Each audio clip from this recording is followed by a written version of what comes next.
millions of people in the UK are having to face a reality that they have to take a second job just to pay for the basic necessities. Sometimes, yes, it is normal to have a second job to afford maybe the luxuries that you want. Maybe you're planning for a holiday. But this goes beyond that. This is about paying for the necessities such as your rent, food, and utilities like your electricity and your gas.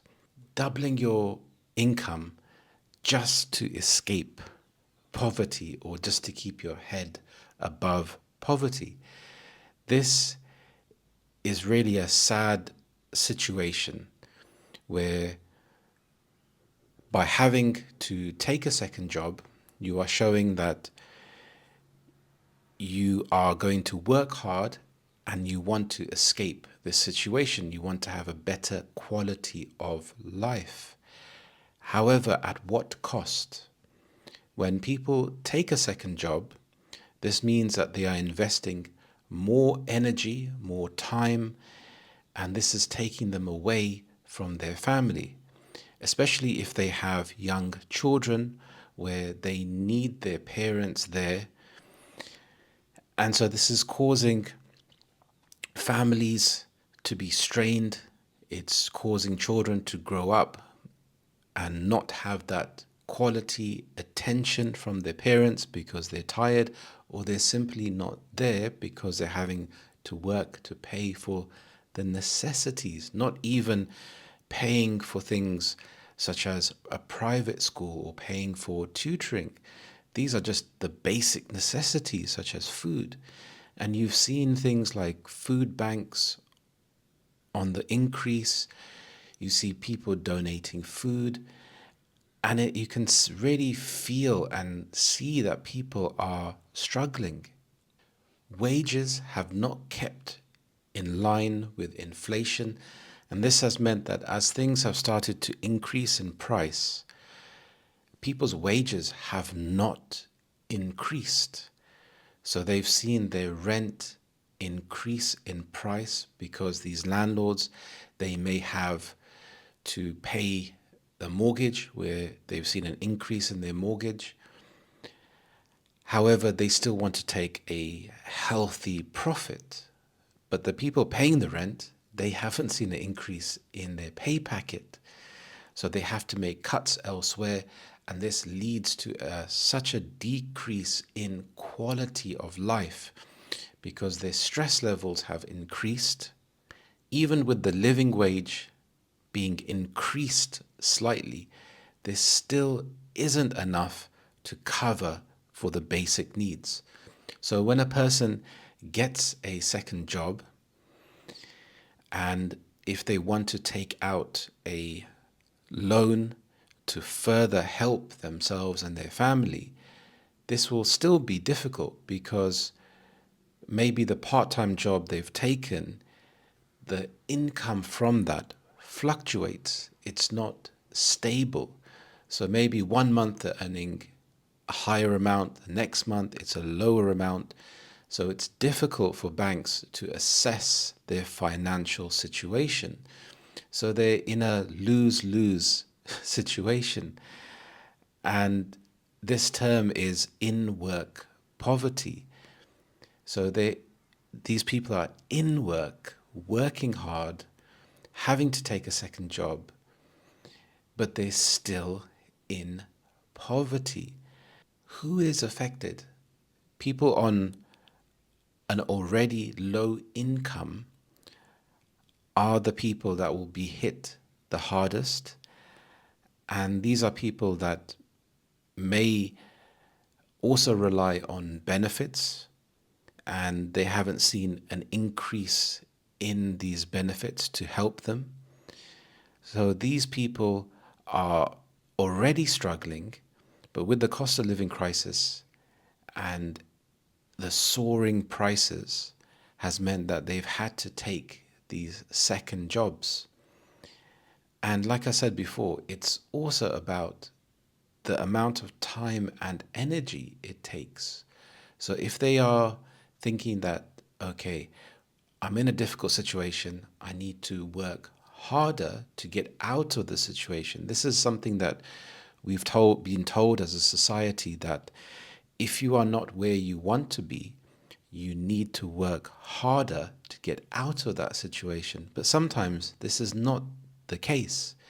It's not as simple as just working extremely hard. And this can be why some people get extremely frustrated with the situation, because they're trying to improve their life, they're trying to work hard, yet they are just barely scraping by. And this shouldn't be the case. And with the recent budget, and employers will be asked to spend more on the employees' national insurance, this will further mean that these low income jobs will be less available. So if someone wants to take a part-time job, the employer will weigh up the pros and cons and see that it's not viable for them to employ someone, because they're having to pay more and their profits will be less. So maybe instead of getting someone to be on the checkout, they can just invest in another self-service machine and make even more profit. Even with two people working, it's still incredibly difficult. If you look at the price of rent, which has increased, and then you have your travel costs to get into work and your day-to-day living. If you look at your day-to-day living, this is a good indicator of how much you are spending, how much you are receiving, and also the quality of that particular day. Because you are giving your time, your energy in reward, in return for money. But when that money is just being used just to live, it can make people feel very disheartened, disillusioned. The cost of living crisis has meant that people cannot afford to have quality accommodation. The accommodation that they find may not be in a good area. Maybe there's a lot of antisocial behavior. And I feel that this antisocial behavior comes from a lack of frustration, a lack of guidance. People are extremely tired and fed up of the situation where people are having to take a second job, maybe a third job, and maybe they are then going to be taxed on that money that they're earning. So there is a real lack of belief. If you have a strong belief that if I work hard, put in the effort, and can progress and have a good standard of living, this will motivate people.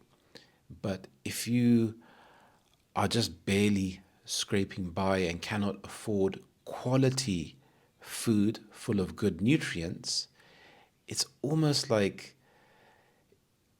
you are on the treadmill, but this treadmill is going downwards, because it's leading to a life where you will have constant stress. It's generational stress and generational health problems, as by eating this unhealthy food can lead to diabetes, can lead to a lot of health problems, mental health problems. So it will further put a strain on the NHS and the country. I firmly believe that the living wage needs to reflect the everyday standard conditions. So the living wage has been increased slightly, but it must be increased more to cover for these expenses. The UK is big on rules and procedures and following these procedures, but there needs to be some common sense.